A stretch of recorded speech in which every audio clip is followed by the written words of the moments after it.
বাজারের এই কোণগুলোই কিভাবে সুন্দরভাবে ব্যবহার করা যায়, কিভাবে থিক লাইন করা যায়, সেটা আমার সেকেন্ড ক্লাসে বুঝিয়েছি। সেটা যারা দেখোনি দেখে নিও। এরপর এটার মুখটা শুরু করার পর দেখো কত সুন্দরভাবে মেহেন্দিটা বেরোচ্ছে।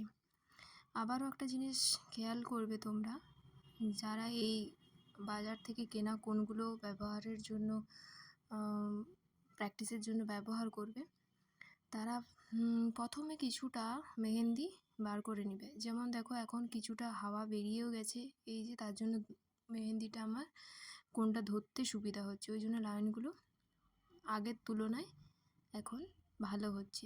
যত এটা কম থাকবে তত লাইনগুলো ভালো হবে।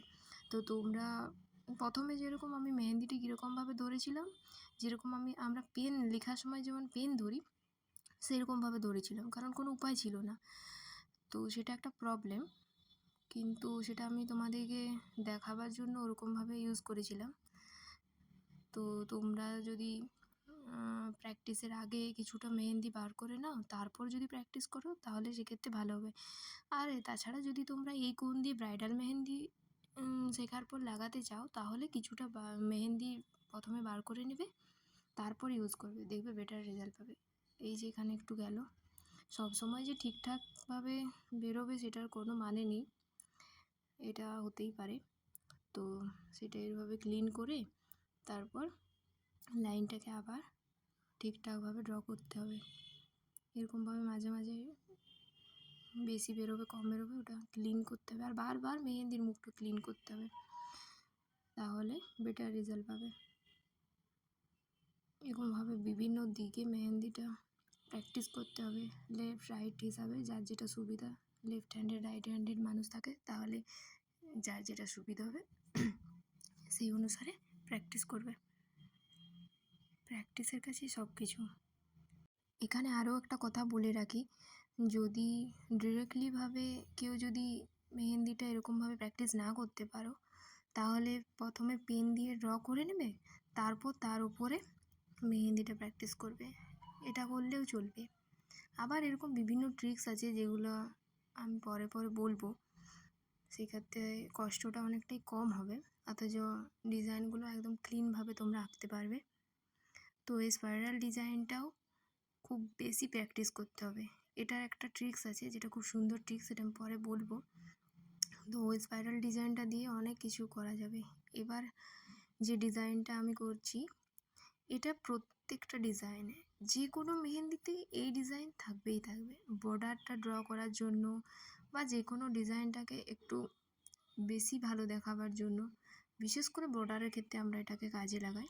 তো এটা 3-4 রকমভাবে করা যায়। প্রথমে ছোটো ছোটোভাবে একটা লেয়ার দিলাম, তারপরে উপরে তার থেকে একটু বড়, এটা দেখতে নর্মাল লাগে। এরপর যেটা করছি সেটা আমার সবথেকে খুব বেশি ভালো লাগে, সেটা হলো প্রথমে ছোটো ছোটো লেয়ার একটা দিলাম, তারপর আরেকটা ছোটো ছোটো দেবো, এবং তারপর বড় যেটা আছে লেয়ারটা সেটা দেবো।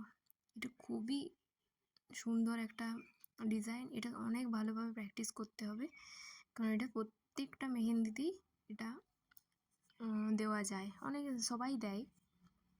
তো এরকমভাবে ধীরে ধীরে করতে হবে। প্রথম ছোট বড় হবে, কিন্তু তা প্র্যাকটিস করতে হবে। এটা প্রথমটাতে আমরা একটা ছোট লেয়ার দিলাম, দ্বিতীয়টাতে আমরা দুটো ছোট লেয়ার দিলাম, তারপর একটা বড় দিয়েছি, আর 3 নম্বরে যেটা দিয়েছি 3টা ছোট লেয়ার দিয়েছি, তারপর বড় লেয়ারটা দিলাম।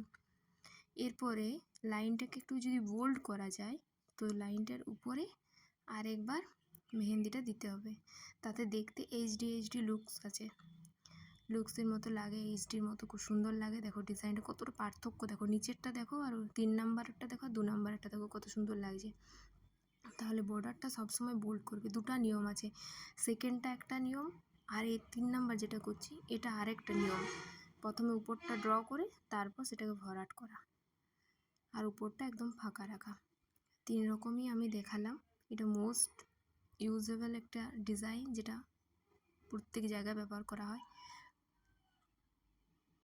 একদম শুরু থেকে ভুলগুলো এবং কিভাবে সেগুলো ঠিক করা যায় তার সাথে কিছু টিপস নিয়েই আমি পুরো সিরিজটি তৈরি করেছি। আশা করছি তোমাদের পুরো সিরিজটি ভালো লাগবে। ভালো লাগলে চ্যানেলটিকে অবশ্যই সাবস্ক্রাইব করে দিও পরবর্তী ভিডিওর জন্য।